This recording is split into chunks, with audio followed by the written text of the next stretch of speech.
since that meeting, all that's sort of gone on has brought me to a deeper love of Jesus Christ than I've ever had.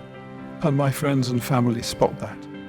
They know there's something more authentic, more honing, and I'm really grateful for that. And the friendship I found in the Church of Jesus Christ of Latter-day Saints is unparalleled. And that's not to demean my own Anglican community at all. Well, I'm still an Anglican partly because of the love that I've actually seen in ordinary people of the Church of England. But I must say that, well, actually, I owe them the debt of honour to actually share what I found, the pearl of great price, pearl of greatest price. Because it's about longing. I long for the day when the Roman Catholic and the Orthodox, and the Methodist and Anglican and Protestant churches come to appreciate the tenderness, the glory, the kindness of the latter-day revelation, of the restored community. This is Sarah Jane Weaver, Executive Editor of the Church News, welcoming you to the Church News Podcast. We are taking you on a journey of connection as we discuss news and events of the Church of Jesus Christ of Latter-day Saints. During the summer of 2017, Elder Matthew S. Holland, a General Authority 70 who was then serving as president of Utah Valley University, took a sabbatical to Oxford University. Amid the charm and character of English architecture, in a place where the educational tradition dates back to the late 11th century, he noticed the word chaplain written on an office door. Behind the door was Reverend Dr. Andrew Teal, a chaplain who became his friend. This episode of the Church News Podcast features Elder Holland and Dr. Reverend Teal talking about their friendship, bridge building, and working together.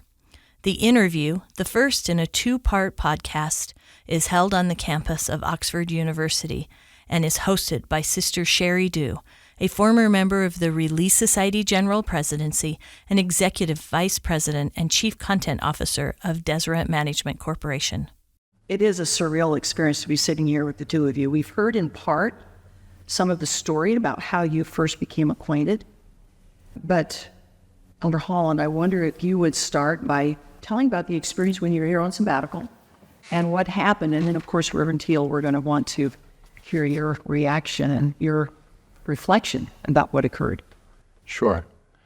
Well, I was taking a much-needed break from my university duties and thought I had sort of died and gone to heaven to be posted here at Oxford with time to read and think and reflect and write. And I hadn't been here very long.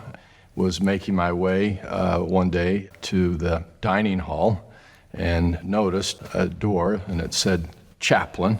It was labeled in some fashion that way, and I thought, well, here's a man of God, I presume, on this campus. And I was very intrigued by that because I had been at a state university where you have to be very, very careful about the way you mix the religious life and the academic life. We tried to do some things at Utah Valley University. We'd started a reflection center, a place for prayer and meditation, which was, even that was a little testing of the boundaries in the state system. So I'd always been interested, and it was so refreshing to see an official religious office on a university campus.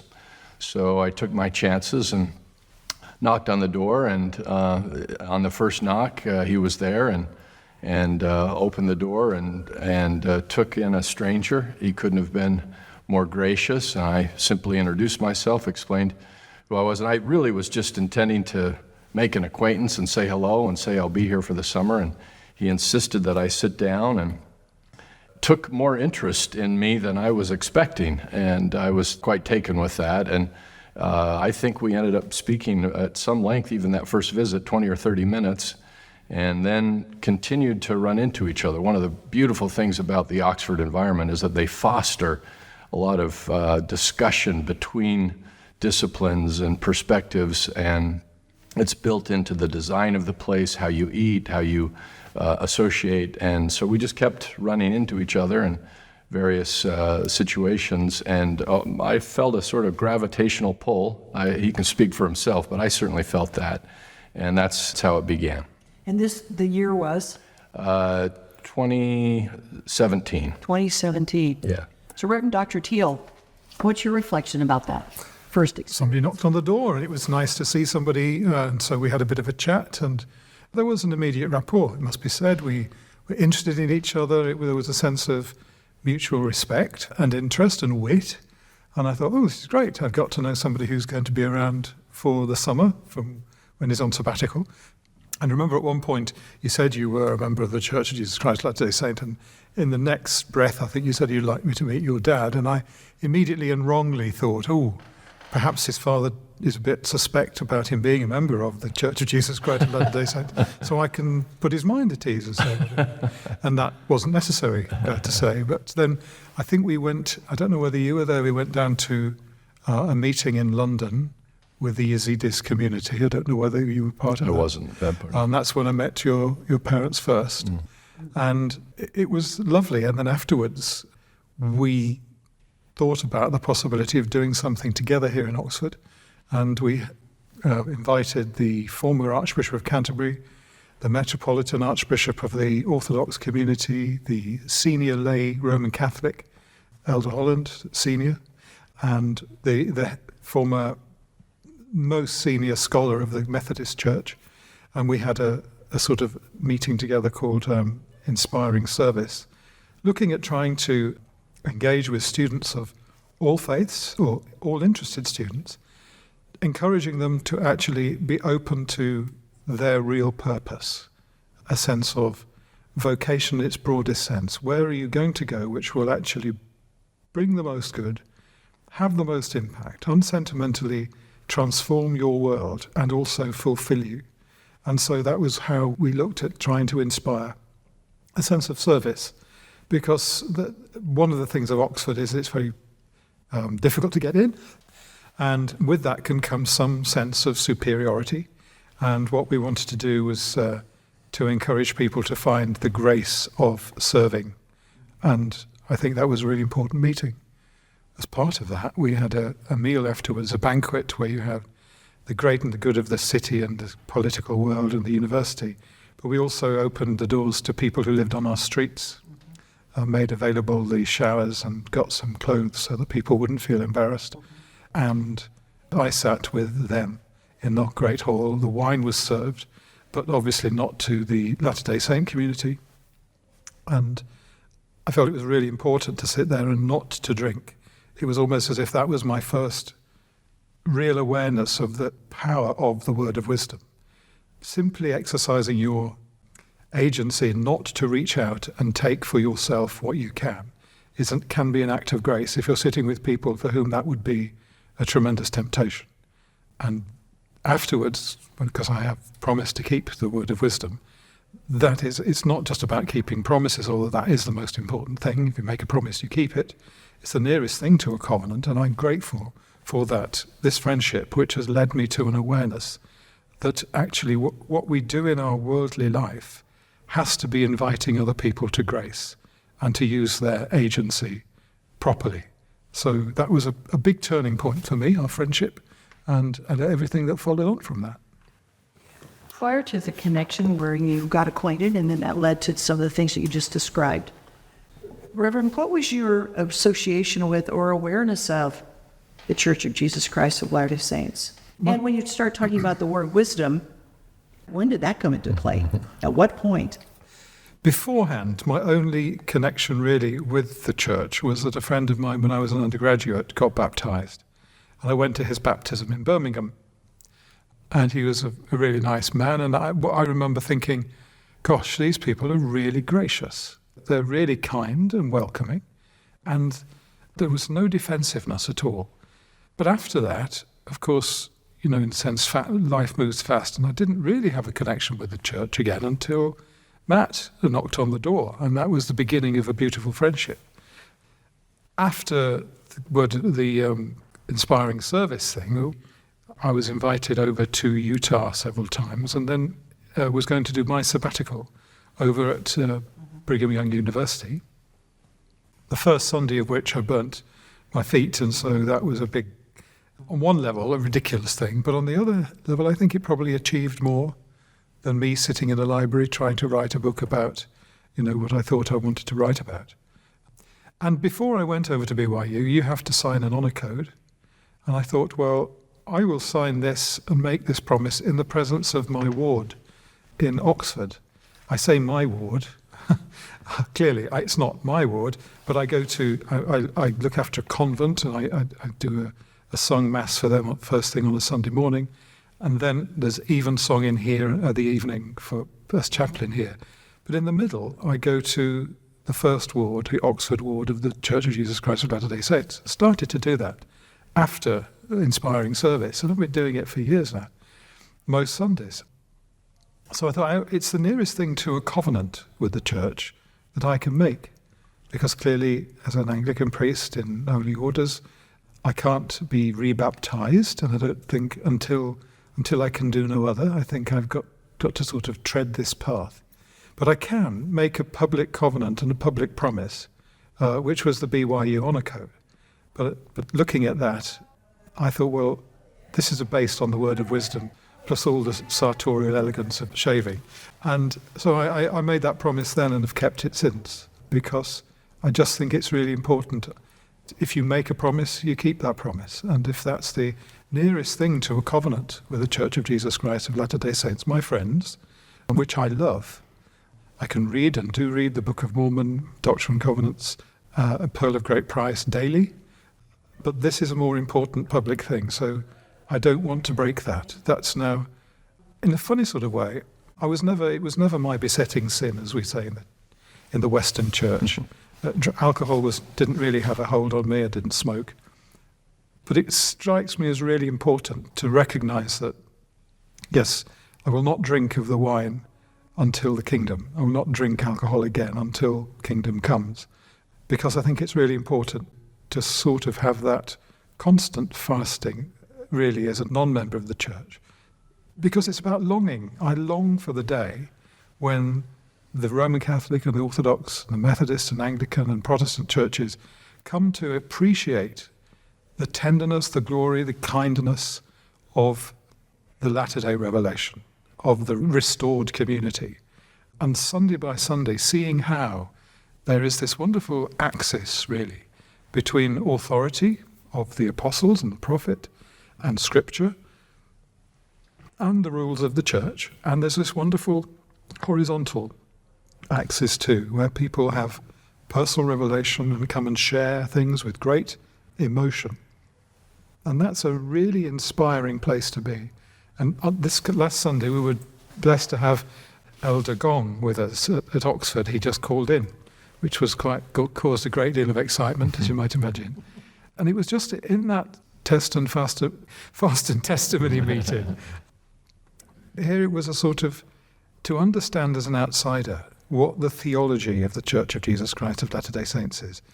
It just struck me, of course, it's a theological sociology. It's about the society, the nature of the redeemed, the restored church, where you have both a tremendous respect and embrace of people. It moves me to tears when we have some people who come and speak, and they perhaps have got very little in the way of the world. They perhaps have got mental, physical handicap. They spend a week being told what to do by other people, and at fast and testimony meeting, they can speak and find themselves listened to by the people of God. I find that so, it breaks my heart because of its beauty. And you see, these are the people who will reach out and be patient and be understanding. And I want the rest of the churches to see and to know that. That's a beautiful reflection. Over Holland, now, you have many friends of other faiths. Yes. And Reverend Teal, you do as well. What do you think it was that sparked this friendship in perhaps a unique way? And then part two of the question, if I may, because it may bleed together. Have you learned, or are you learning things from this friendship that feel distinctive and feel unique? Sure. Let me start by using something of a more earthly angle to your question. You've heard Reverend Teal, the pastor, the theologian here, but he mentioned something about the wit and the humor that we enjoy. One of our favorite family stories now is he makes reference to when he came to Provo and had this very unfortunate accident with his feet that got burned and turned out to be very serious. Actually ended up cutting short his stay so that he could get full and proper care for it. And there was a moment there where this was a very serious situation. Not long after that, he was invited to my sister's home. This was now a growing family relationship we have, my father, my sister, me, for Sunday dinner. And the choice of meat that night that my brother-in-law is famous for preparing are burnt ends. And that's what was served. And of course, it was Andrew who quickly pointed out, as he pointed to his feet, about, was I the inspiration for the choice of food that night, as he pointed to his own burnt ends, and we still laugh. That's just the kind of the self-deprecation, the wit, the humor that I think has bonded us. But of course, it's something much more than that. The scriptures speak of a familiar spirit. I felt a familiar spirit from the moment I sat down in that chair and looked across at Andrew, and we started to talk. And when I say he took an interest in me more than I was expecting, he was, as he is with everybody, and he truly is from the royals of the earth to the servants of the world. He takes a personal and direct interest in people. But it wasn't just that he took an interest in me personally. He was genuinely curious about theology. Even just a brief moment that we got talking about the Book of Mormon, I think, on our very first conversation. He was. There was something theologically that linked us. There was something in terms of our just personal friendship that linked us. And it felt like something that was not new. Absolutely. And it's just built from there. And as I said, spread to friends of friends and grown every day. One of the things that has been wonderful to share with my family, who's here with us today, actually, that my children love Andrew. They came home from that first dinner saying, "Dad, we'd like to spend more time with him." And for my children, for myself even, to see such faith, such devotion, such individual agency and great use of that agency in and across another tradition. He's just such an example par excellence of that. It's opened up my world even more so to the need to have friendships across all traditions and all faiths, especially at the time of the world that we live in today. I think there's a need for people of faith, people who still, as we see the kind of embers of a Christian civilization really fading away, it's more important than ever to unite with people of genuine and deep theistic faith and come together to talk and to unite, to worship, to disagree when we disagree, but to do so with love and understanding. And I felt an immediate rapport and a commitment to do that kind of thing in Andrew. It made me think when we met, and then certainly when I met your dad and your mum. And there was a moment outside when they came to speak at the university church here in the university. And I can remember the moment palpably. This is not like meeting somebody for the first time. It's like a wonderful meeting again. Now that sounds spooky or ridiculous, and I make no claim about personal revelation or anything else, but I just knew that in a sense, just as the Lord, before he formed us in the womb, he knew us. Before we were formed in the womb, we knew each other. I think that's what gives friendship that real sense of spark and unpredictability, because in a sense we are rooted in our Heavenly Father's eternal love. And we have agreed, and sometimes we wish, did I really agree to this? But come into this mortal world to bring his love and his power back to people who have smeared it or lost it, or have, through pain or through what life has done to them, lost it. And I find that there was a moment, there's another person of blessed memory, Anne Madsen. We met each other and we used to ring each other once a week. There was that similar sense in which this isn't a new friendship. This is picking up something mystical and eternal. So who am I? It makes you ask questions about our own identity, and answered perhaps most simply but most profoundly in songs like, "I'm a child of God." Simple. We don't need to have to know the temperature of hell or the furniture of heaven, but we do need to know that. And I think that's one of the things that I've loved about our friendships, and also about seeing we have missionaries here in Oxford and they come in here, they were here this week playing the piano. That mission that they've got, that they can find on their England-London mission, the energy and the identity of who they are. And Dave Checketts and Deborah Checketts, when they were here as president of that mission, I've been to two reunions in Utah, where you can see how that experience of discovering friendship with people in a different place, sometimes in a different language. Your son's going to go to New Zealand, your daughter went to Australia. I know it's not quite a different language, but it's not quite English either, is it? But there's that sense in which you find that there is something deep and absolutely of infinite worth in another person. And I think that's what friendship is like, this moment of blossoming that shows that actually it's not just you, it's not just your parents or your children or our friends, but the whole world. We are all really deeply united. And I think that's helped me to understand why the church spends such a great deal of money and energy doing ancestry research. That's right. That's right. It's already been remarked, but I will add, it was more than just a passing comment when I said you need to meet my father. There was something about that initial conversation where I just sensed something needed to happen here. That Andrew Teal, the great Oxford don and theologian, needed to meet Elder Jeffrey R. Holland, and that there would be purpose. I knew they would enjoy each other. I knew they would like each other, but I felt there was some greater purpose in that. And as it was, that was the next great development, I think, in the relationship, because very shortly after this, I came home and I went on a mission to North Carolina. I wasn't in a position to correspond and keep up a very regular level of activity, being so busy with a mission, but that's when Andrew and my father really connected and did some very important things here and then over there, and it felt like, again, there was an important and specific purpose for that to happen. That was a feeling that came to me in that very first conversation. And Reverend Teal, building on that, what was your experience when you met Elder Jeffrey R. Holland?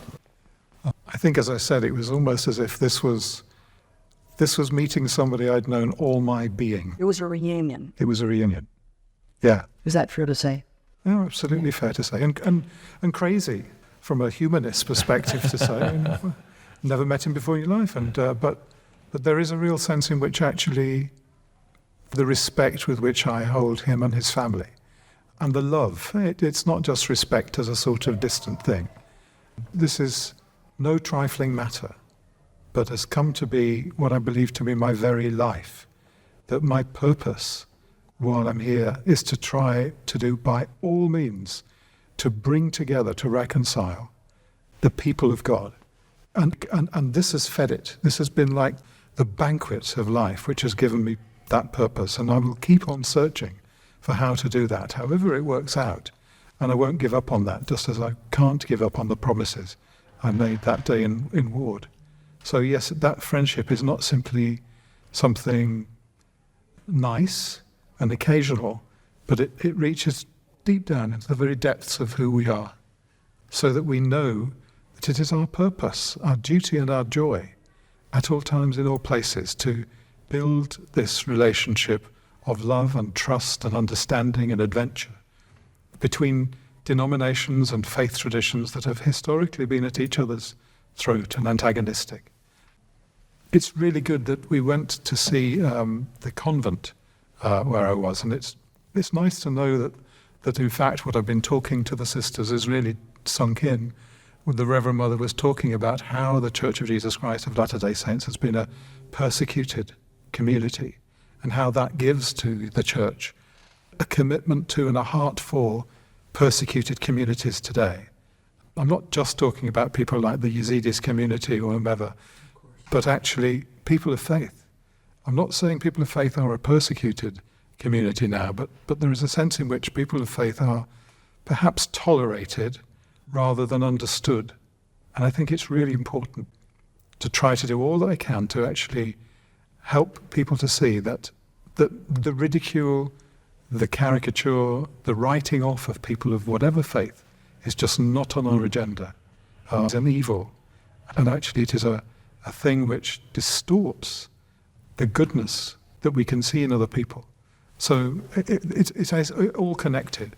And I'm really glad that the Reverend Mother has picked that up, that actually this is about us being agents of reconciliation. She talked about that today, didn't she? In a very lovely way. I would just say, even what we're doing right here is in some ways an act of friendship. I didn't show up today because I heard there was some interview. I was coming For lunch. You came for lunch. I came for lunch. I came for lunch. I just was going to be in England with my family on vacation. The one thing my children wanted to do was to come back to Oxford and see it and some old friends, and so we rang Andrew, and at the same time, another friend, Dave Checketts, was reaching out to me to say that he was going to be in Oxford and seeing Andrew, and so we just all united. This just happened to come along as we were here, and so I think this is in many ways a testimony, not that you don't necessarily look for the grand things have seemed to come from this, but it didn't start with a grand vision. It just started with people who want to be kind to each other and learn from one another and understand each other, break down barriers and reach across the aisle and do things that are getting harder and harder to do in the world today, but therefore we need them more and more. And so I just see today as a celebration of doing that. Beautiful. Thank you. We're in both of your debt. It's a wonderful coincidence. It's a wonderful coincidence, and it's just, think about all the good that could be done by just the simple, let's just understand each other, let's talk with each other, and build each other as people of God. It's a beautiful thing. There's so much power in it. I feel like what you've been describing is power. Since that meeting, all that's sort of gone on has brought me to a deeper love of Jesus Christ than I've ever had. And my friends and family spot that. They know there's something more authentic, more honing, yet to be revealed. And I'm really grateful for that, because the friendship I found in the Church of Jesus Christ of Latter-day Saints is unparalleled. And that's not to demean my own Anglican community at all. Well, I'm still an Anglican partly because of the love that I've actually seen in ordinary people of the Church of England. But I must say that, well, actually, I owe them the debt of honour to actually share what I found, the pearl of great price, the pearl of greatest price. And it goes both ways, I'll just add, which is that even as you say that, Andrew, I can't go a week without someone who talks of reading something you've written, seeing an interview that you've done where you've talked about your faith, and without insisting that you join our community or communion, that they are lifted in their faith of Jesus Christ. They're lifted in their Christ-like commitments because of what you've said and you've offered to us as you've come forward in this relationship. So it's very much a symbiotic relationship leading, I think, all of us to higher ground than we were on before. Please join us next time as we continue a Church News Podcast conversation with Reverend Dr. Andrew Teal. In episode 2 of the Church News Podcast, Reverend Teal will be joined by David and Deborah Checketts, who got to know him while serving as mission leaders of the England-London mission from 2018 to 2021.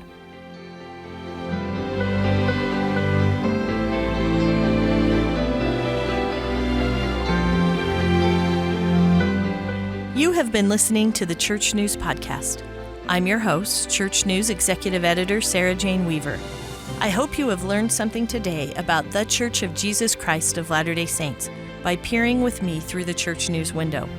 Please remember to subscribe, rate, and review this podcast so it can be accessible to more people. And if you enjoyed the messages we shared today, please make sure you share the podcast with others. Thanks to our guests, my producer Kellyanne Halverson, and others who make this podcast possible. Join us every week for a new episode. Find us on your favorite podcasting channels or with other news and updates on the church on thechurchnews.com.